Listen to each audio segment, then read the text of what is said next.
Okay guys, so we are at the Arch of Titus. Titus obviously was the emperor, the son of Vespasian, as we've heard about. Vespasian who built the Colosseum. Titus, however, after destroying the temple in 70 CE, he came back and helped build the rest of the Colosseum. After he died, his younger brother Domitian built this arch as a commemoration to honor him. And this arch, one of the first of its kind, and eventually the Arc de Triomphe in France, actually was based upon this design itself. This arch really talks about the degradation of the Jewish people. If you look inside, you'll see the menorah, the Golden Menorah, that was taken by the Romans, again, after destruction in 70 CE. And we see as well, they have the table, the Shulchan. You'll see as well on the arch, there is the river Jordan is there as well, which are all symbols of Israel. And Domitian, who was Titus' youngest brother, was celebrating the destruction of the temple. And the Colosseum we walked around and enjoyed, although it's an incredible edifice, remarkable proportions, it was built with Jewish money that was taken when the Romans sacked Jerusalem in 70 CE, and it was built, among others, by Jewish slaves as well. So that's really what we were walking in. And this arch was really built after Titus has died in order to celebrate that victory. I want to talk to you for a moment about, well, actually, before we get to the menorah itself, this has always been a sign of shame for the Jews of Rome and Italy and really the entire world.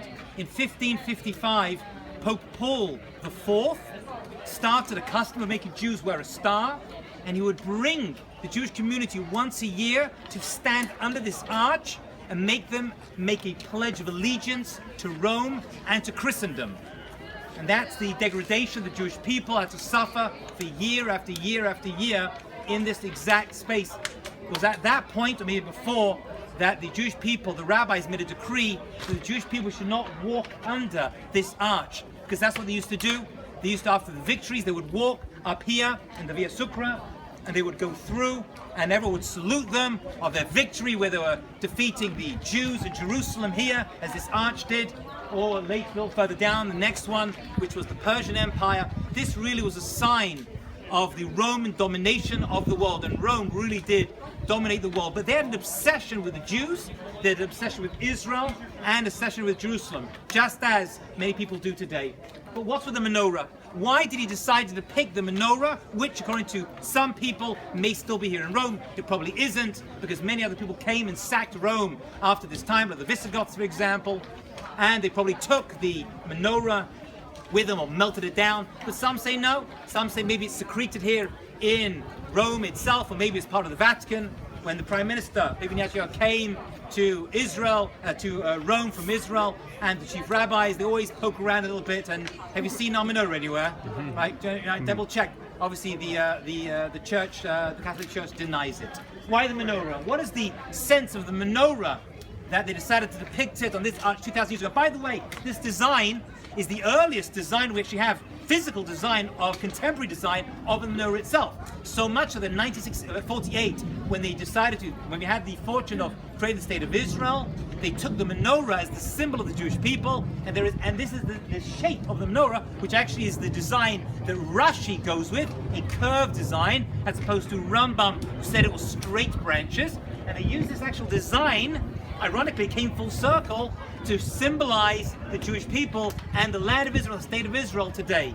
So it's quite ironic that this design itself came with us to Israel in 1948 and onwards. What is it about the menorah? The menorah was the epicenter of Jerusalem. We had a big mountain that King David selected. King Solomon built the temple, and in that temple, high up was the menorah. And the windows of the temple were built backwards. Usually windows were built so that the light from outside would be caught from the outside and brought inside. However, the menorah gave out a light, and the design of the temple was such that the windows were created so the light from inside would go outside. So no matter where you were in Jerusalem, even further, you'd always see the light of the menorah. What does the light of the menorah represent? It represented a lot of things. It represented the 7 days of creation. It's the 7 candelabra, of course. It represents the 7 days of the week, which comes from the creation as well. And the center stalk represented the Shabbat, the Ner Tamid, the constant light that was always there. 3 days of the week on each side that all came together to Shabbat, to represent Shabbat, and of course the light inside represented the light of wisdom of the Torah. And when the Greeks who preceded the Romans came to Jerusalem, it's this temple they came to desecrate. They wanted to get to the spiritual heart of the Jewish people, as they still do today, to try to take over Jerusalem. That is who we are as a people. It represents this menorah. So the menorah represents light and wisdom the Jewish people don't want to keep for themselves, want to share with the world. Hence the windows were built to let the light go out. No matter where a Jew was, if they felt down or low, they wanted to be inspired, they would look up to the mountain, and on the mountain was a big, massive temple, and they would see their light. The Talmud says that had Titus known how important that menorah was and how important the temple was in Jerusalem, he would never have destroyed it. If he knew what good it was bringing to the world, just like the Jewish people aimed to bring good and knowledge and power and wisdom to the world, he would never have destroyed it. This is a lesson that still hasn't been learned. But my friends, the Colosseum is beautiful to look at, but it's destroyed.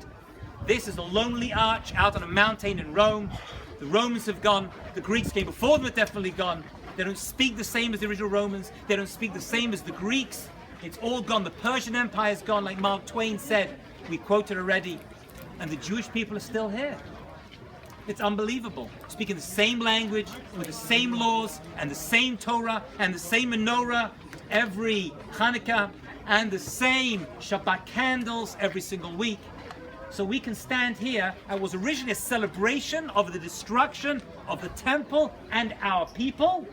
And they've come back in generation after generation after generation to try to destroy us. Like we say in the Haggadah on Pesach, and every generation they come to destroy us. But there's one thing that we know, and that is Am Yisrael Chai. The Jewish people will always be there. That was the promise given to Abraham and to Isaac and to Jacob and to Moses and to Aaron and King David and Solomon. We would always be here. And they can destroy our buildings, and they can take our gold and our silver to build their edifices, but the Jewish people are always here and are a constant in creation. Am Yisrael Chai.